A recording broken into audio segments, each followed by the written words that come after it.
Thank you so much for joining me. I have with me today none other than the Reverend Dr. Micah L. McCreary, who is the president of New Brunswick Theological Seminary.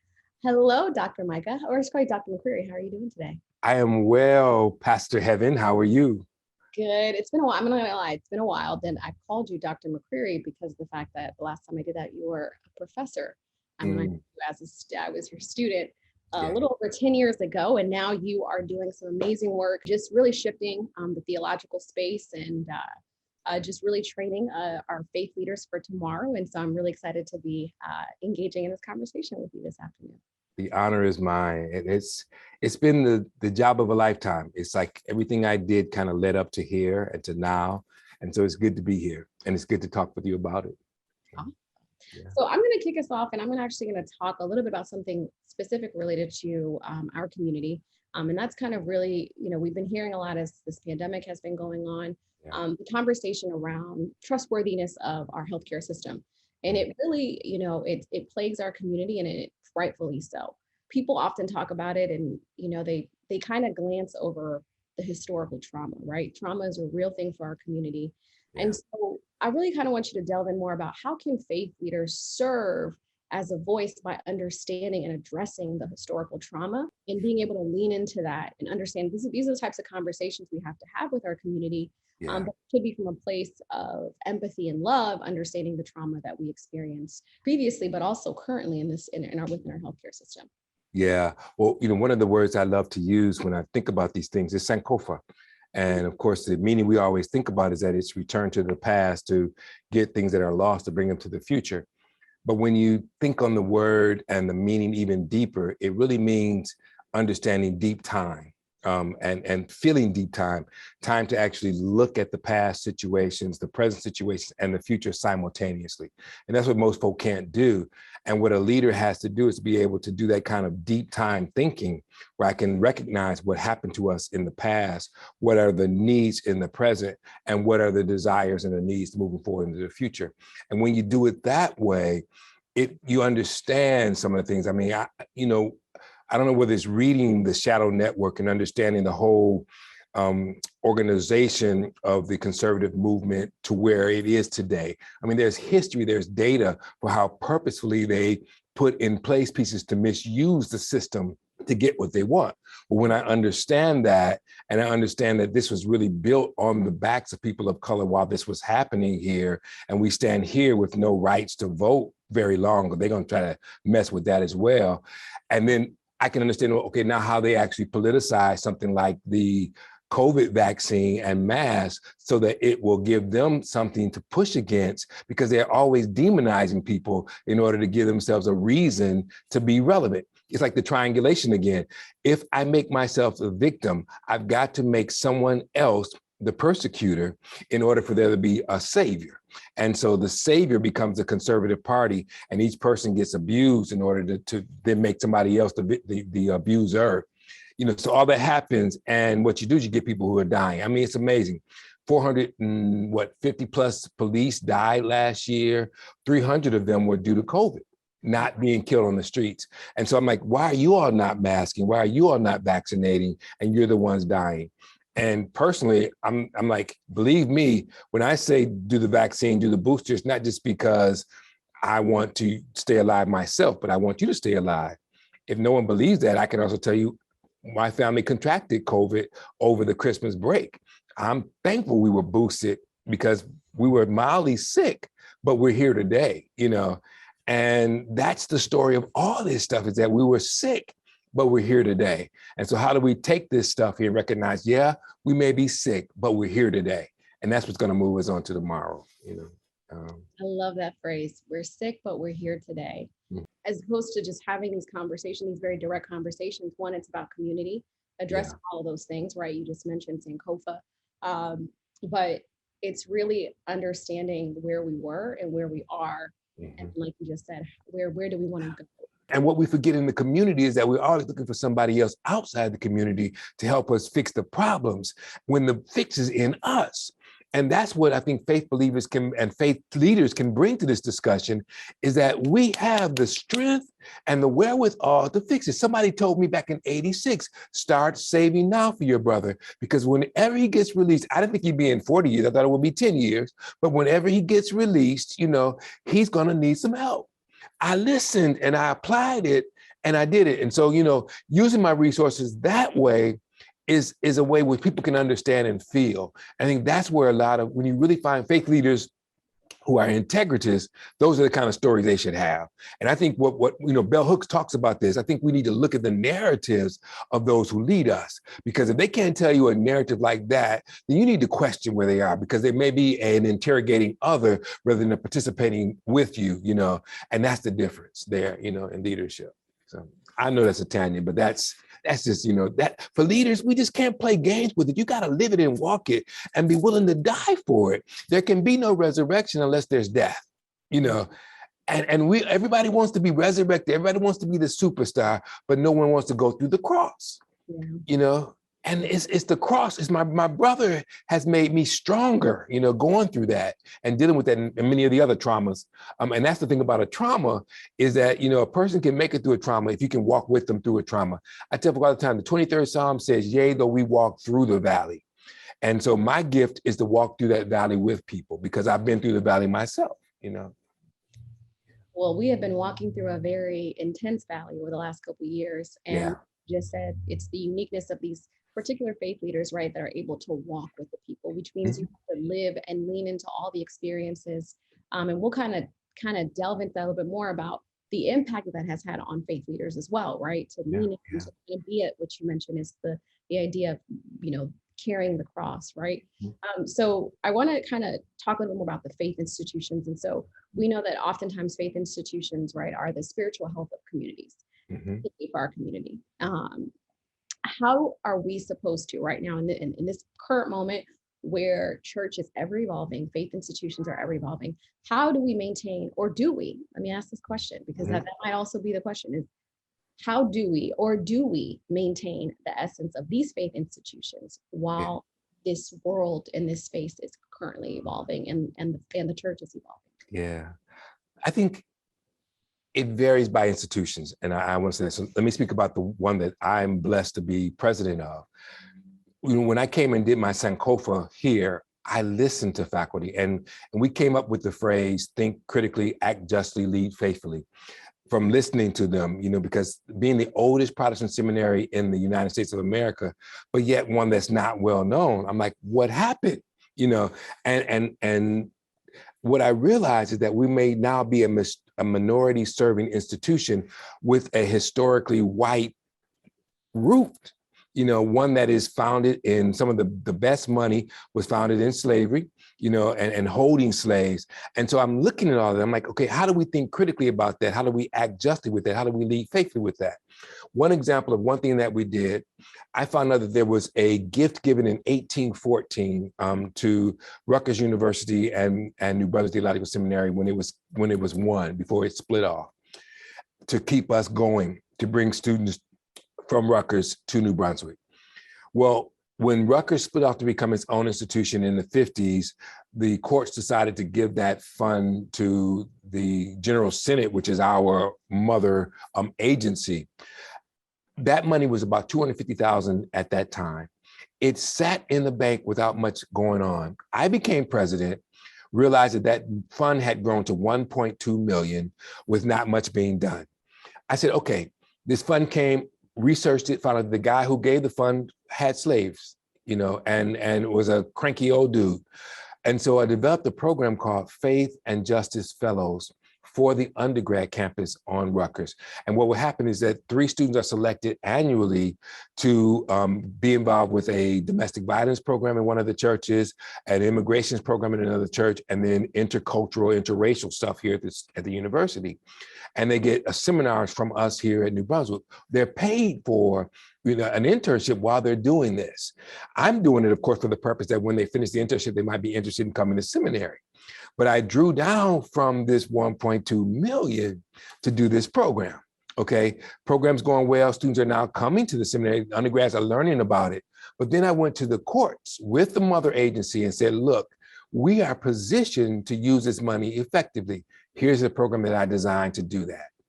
In doing that, the courts then decided and voted and approved that $1 million, which is then at that point grown to 1.9 million, would become part of my endowment, but to use for these kinds of programs. And I think when you look at the heart of things, there are always pieces that can be systemically organized to benefit those who have been suffering. And what we don't do as faith leaders, sometimes we don't think of this thing systemically. We just want to do this thing right now. Okay, but yeah, I got to do the right now piece, but I've got to look at it again from a Sankofa perspective of what it was, what it is, and what it can be, and design something then to alleviate the problems that I want to address. It's not just preaching. It's not just, but it's really the combination of the psychosocial, spiritual phenomena that really heal the trauma and the abuses that we've had, Particularly Black churches and Black leaders. Yeah. Of beginning to think forward Yeah. about how to do innovative, right? New ideas around healing, right? Because we're talking around the spiritual health and healing our communities. As we're kind of going through this pandemic and this experience. One is to recognize that the Black church, was organized against segregation, against racism. And so that's back to the root of it. That was the purpose for the church being. And I think a number of younger prophets and politically active young people are spiritual, but they've let go of the church because the church is not living out the mission for which it was organized. Yeah. And I think that disconnect is major, and so pastor, I remember when we pastored the church that my wife and I pastored back in Virginia, two programs that were there. One, when I was still a professor at VCU, developed a program called the BEST program, Brothers Energized, Spirited, and Talented. And what I did was I went to middle schools in the community and recruited Black and brown boys to become involved in this after-school program at the church. So we would pick them up, bring them to the church. I then had VCU students in my helping relations class to come to the program and become their mentors. And then had members in the congregation to be elders to come in and talk about their experiences. And we built in a robotics part. And I taught martial arts. I like to beat up people. So I was there, getting beat up by them, but teaching them how to actually use themselves effectively as martial artists. And what I'll never forget was at the Karamu, the final celebration, this young kid was sitting at his table with his robot. And his mother and father were there watching him have this robot take this log and pick it up and move it to another pile. And his mother began to cry. And his father was just filled with pride. I'm like, what's going on? She's like, I have never seen him be this attentive, this focused, and this committed to anything besides basketball, And that thing led, where these kids who were, quote unquote, perceived to be the bottom in their classes, wound up moving to the middle or to the top of their classes. So that was there. Another thing we did was we went to the white church down the street and said, hey, look, we need to do some things together. So we developed the Bridge program, and what we did was had 20 radicals and 10 of them were young people who wanted to be, wanted difference, wanted to make a difference and wanted to see a difference, connected with 10, of our senior citizens. And they did the same thing from their congregation. And they had a monthly luncheon where we just sat and talked about issues. We wound up bringing in a play about, reconstructing racism, Uncle Tom's Cabin, deconstructed, and a bunch of other things that happened. And it was just a powerful piece that we can become woke. The church at its core, the Black church at its core, has never been a building, right? It's never been a physical space, right? It is the essence of the way in which we have to actively continue to show up. It is our resistance, right? It is our active resistance in the way that we continue to just show up in the face of white supremacy. Yeah. And the ways that we continue to reinvent ourselves. I always say that, we sometimes lean away from our design as sort of this imaginative, creative individuals. We're constantly, we take, the saddest of moments and create beauty in them. That is just the essence of who we are as Black people. And the church is an example of that. And what you're sharing is that, at the end of the day, the church is the idea of church, right, is evolving because of the pandemic and building and we can't no longer be in space, but the essence of the Black church Yeah. continues to live on in each one of us. Yeah, I mean, I know my going to Haiti and working as a missionary there for the 7 years I did, all of that wouldn't have happened if while I was, an engineering student, my brother hadn't gone to prison. When I graduated with my engineering degree, I decided to do seminary just to get my head straight. But while doing seminary, I became a youth director, and young people said point blank, we don't need you to preach to us. We need you to help us with our lives, help us with our families, help us figure out what's going on, which is why I switched to psychology. After I finished my MDiv, did my PhD in psychology. And my ministry was as much teaching at Virginia Commonwealth University as it was pastoring Spring Creek Baptist Church. They were both a part of me. And I think we too often limit, God by seeing ministry so narrowly focused. My ministry here now, I'm thankful that I don't have the 3 jobs. I have my clinical practice, I have my church, and I have my university job. I could do that when I was 30 and 40, but hey, we're a different age group now. And it feels good to have one place where I can do those same kinds of things and happening here. I mean, I'm teaching the class here on clinical counseling. So that's still happening. I'm in a meeting this morning and there was triangulation happening and they didn't recognize, but they got the family therapist who threw out an intervention in the midst of that because it was like, that's foolishness, So God's working on us with the gifts that we have, and our gifts will make room for us. But what the church does is we begin to model other folks' stuff rather than coming out of the stuff that God has placed in us, and God wants us to be free.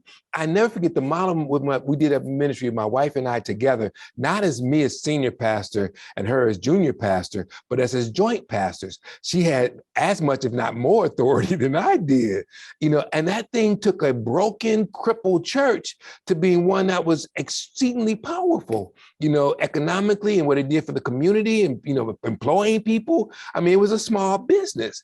And that's, I'm like, duh, And I could tell the university where to go because I had another gig to pay me more than they could pay me if I wanted it. I didn't take a salary, but I mean, it let me be the prophet that God wanted me to be at the university because I had that access. And I tell you all the time, being bivocational has its benefits. It may be rough, but like now I'm here, but I got a retirement. I got 2 retirements. So if they want to fire me, go ahead. I'm cool. I'm chilling, Well, we hope that they don't end up doing that. It could happen though, I mean, and that's the other thing about coming through trauma. You recognize that, it could happen at any moment, and you really become trauma prepared, which is different, than trauma informed. I do trauma informed therapy to make people trauma prepared. I'm curious to know, how have you uniquely redesigned the training model for faith leaders due to the pandemic? And if you want to also share a little bit about what are the thoughts and what's the challenges that maybe you had to deal with and address leading particularly a seminary, right? Pandemic, which is different probably than having to lead maybe like a university or a college, but there are unique things about a seminary, and training professional leaders, right? Christian professional leaders, faith leaders, to do particular work. And you also graduated folks, right, during the pandemic. So folks are now also, you had to prepare them for a new world, right? And how to be the right faith leader to support communities as we're, going through this time. Yeah. One of the things that hit me right away was that we had to go fully online. And that was different than being this hands-on, really growing folk here. And it actually is interesting now we have international students because New Brunswick, being so old, 230 plus years, sent out a lot of missionaries early in the early 20th century. And they established ministries in India, in Oman, in China, in Japan, in Korea. And so we get a lot of folk who know our DNA. So what I did was I had my communications guy to actually build us a high-class studio, a state-of-the-art recording studio. And we then begin to teach faculty that not only are you just to be able to talk, but I want you to record lectures, in the studio and make those available on the web. in the class syllabus on the learning management system.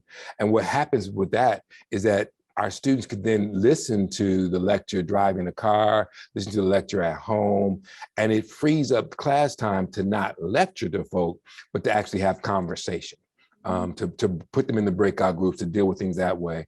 I'm actually putting now, I like to use a lot of media, as you know, to do my issues around conflict and use that tape to do it. So I'm doing recordings of those. So each week there are 2 or 3 recordings of me actually looking at a media, cutting it off, stopping and saying, this is what I see going on here, doing role plays and case studies that way.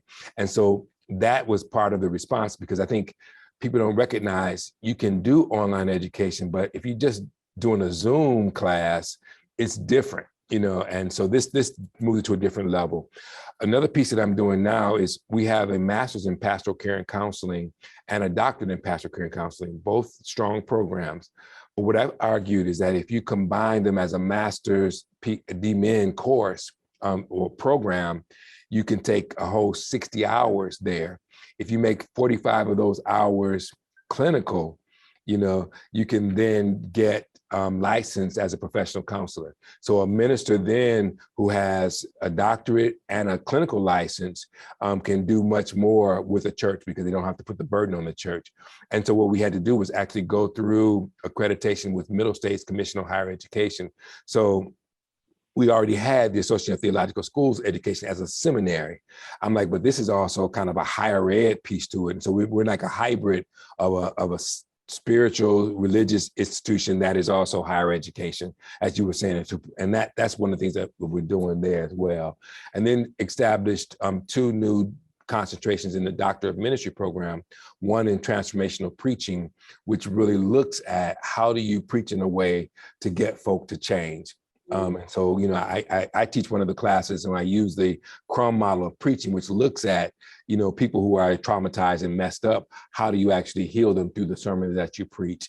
And so that one there, and then another one in missiology and global Christianity. I'm trying to build in the missiology cohort Sankofa trips, where we actually go to these mission sites that we organized back in the early 20th century and understand how they survived, how they overcome where they are. So I went to Amsterdam to visit there. I went to Korea, because one of our graduates basically is considered the father of the Korean Presbyterian Church. He's an alum of New Brunswick.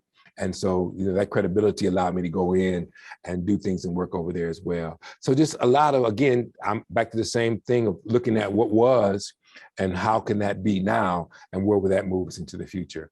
And so what I'm looking to do is really have the best online program. And we're going to, of course, do what we have polysynchronous, where if you just want to come in a few times, you can still come in, but it's also being broadcast at classes to others as well. And that combination does it in a good way. So that's there, the academic piece. Now, I'm actually moving now into a new strategic plan. And one of the pieces in there is we're considered an anti-racism seminary. And I branched that out now to what I call power and privilege, which includes anti-racism. And I want to build what we call the True Center, which is for theology, restoration, unity, and equity. And in that center, a lot of the work around really helping people deal with the isms that we have will be dealt with as well. And so that's going to be one of the pieces, the staples moving forward these last few years before I retire. Hallelujah. I didn't know what's going to happen. But what I really love what you just shared, and I hope that people, other seminary leaders and folks that are, starting to train, faith leaders are taking note of this, right? But the classes, as someone that's been in seminary, right, have to be reflective, or the things that we're learning about have to be reflective of the communities that we're serving, have to be reflective of the times. Yeah. And oftentimes that doesn't happen, right? We're being taught things like you just said, transformational preaching. In a season right now, we truly do need folks and leaders who understand transformational preaching, right? We need folks and leaders who understand clinical diagnoses, who can do actual clinical pastoral counseling, right? Who understand what the different diagnoses are, how to communicate that to the congregation, right? These are the things that we know our community needs now more than ever. And rather than just putting kids through a curriculum of just, these are the things that you need to do, you're being very intentional to make sure that our pastors are equipped, our faith leaders are equipped to do this work. and not get burnt out? So that's my last question for this for the evening, which is, we don't often consider, right, the mental health toll that pastoring takes. And there has been lots of articles throughout this pandemic of, we talk about the Great Resignation, and that has not, that has also hit the church, right? Many people have resigned. I'm going to raise my hand, myself included, from pastoral leadership roles for many reasons, right? And a lot of that had to do with burnout throughout the pandemic. Yeah. And so, could you kind of share what the toll is? What are the challenges that pastors are dealing with when it comes to mental health? What is the burden, the call, and what supports, right, can be put in place, right? Whether it's institutional, what things can we be doing to put in place to support our pastors so that they can get the mental health reprieve, so they can go back and continue to doing the work in a way that is not from a place of burnout. Yeah. One of the things for me is that people expect the pastor to know everything and to be the expert of everything. And I was fortunate, and to always be on a team, and there's something, each person on the team brings a different skill set. And so if the team works together, it's able to lift people. I used to love this exercise where you would have someone lay on the floor and you'd have one person come and you say, you need to pick this person up straight, just pick them up. And of course, you can struggle and lift a little bit, but then next you assign maybe 7 people, 1 to 1 each foot, 1 to each leg, 1 to the arms, 1 to the head. And then on the count of 3, they all lift. And I think that's the model that needs to happen in ministry. Everybody wants to be the senior, and the thing is, I remember when I did the ministry with my wife, it cost me some things because people were like, you can't do this on your own. Is this biblical? Not, I had to develop the Priscilla Aquila model to show folks this is a biblical model of what we're doing. But I didn't want to be the boss. I just wanted to be on the team. And I mean, my charisma, my dynamic is going to show whatever position you put me in. Let me just be and do. I think people, particularly pastors, get burned out when they get involved in counseling, when they really shouldn't. They should really refer. If you're not trained, meet the person, do pastoral care for about 4 sessions, and then develop some really good referrals and refer them. Make that person a part of your team. A mental health professional can be a part of your team. Even though I was licensed in clinical, I didn't counsel anybody in my congregation because when I did have to stand up and preach, I didn't want you thinking that I'm preaching about what you shared with me in confidence. And so I made a deal with another clinician when, I would then send folk there and I would see some of their folk and we change folk that way. So those are things to put in place. The key word is boundaries. The more we understand the boundaries and understand when I'm being pricked on my boundaries and need to do something different, because what happens when someone's getting ready to fall, you can see them make boundary mistakes. That's one of the key indicators. And so to be able to see that yourself or have someone who holds you accountable and you speak honestly with them and they can say to you, you're getting too close here. You're texting this person a little bit too much, bro. Sis, what's going on with that? That piece is there. I think really doing good assessments of your skills. When a pastor operates out of her skills or his skills, they're less likely to burn out because you're doing what you love, you're doing what you're passionate about. The other is to recognize that bullies exist everywhere. And most pastors get into burnout mode because of bullies. Whether the bully's on the deacon board, the bully's on the team, the bully can be anywhere. I tell a lot of time, when you have a bully in school and in kindergarten, what do you think happens when that person grows up? They're a grown-up bully. So wherever they are, they're bullying. Then you get learning disabilities and inability to process data, inability to understand. If that's the case in the people, it's going to be there when they become adults. And, to know that. Self-care is a critical piece I haven't mentioned, but that's there, to be able to exercise. I mean, I exercise every day, 7 days a week. I eat, I'm basically a pescatarian. I eat fish and a lot of vegetables, very little else, and so at 64, I at least feel good, and that's there as well. The mindfulness And I would add the heartfulness. And there's a wonderful book now about mindfulness to heartfulness. You know, I want to be mindful of things, but I also want to be heartful of things. And the more you do those as well. Another piece for me, for pastors, is to really tend to your family. You know, Jesus said to leave your mother and father to follow Jesus. And I think that's critical. You got to have that much sold out commitment there. But at the same time, it's difficult, but to figure out a way to love your family intensely and to bring them into that total commitment to Christ. You know, I've always brought my family in with me. And so even now my daughter is still in music ministry, you know, and she likes me, you know, at 30 years old, as my daughter does on the screen a little, you know. And so, you know, that's the thing that people have to do. And the more you have those, safe you are. And then you got to have folk that are just your mentors. I don't care how good you are. I've still got three mentors that can call me out, that I go to when I'm broken, when I'm just out of it, who help put me back together again, you know. Those are all really, really great ones. And I just, the one thing I want to add from an institutional perspective is, I think, you know, in organizations like, or, you know, like the Lilly Foundation that always, you know, put grants for churches. I think there needs to be foundations that do this in every sector, particularly for those in the helping profession, is, you know, funds for where if a pastor, you know, can't afford to take a couple months off, or, you know, that they can step in and be able to say, you know, I can take a sabbatical, right? Because X Foundation is going to pay for, you know, whatever I need. Someone's going to come in and support. So I think there's so many things that institutions and foundations can be doing to create, particularly now, right?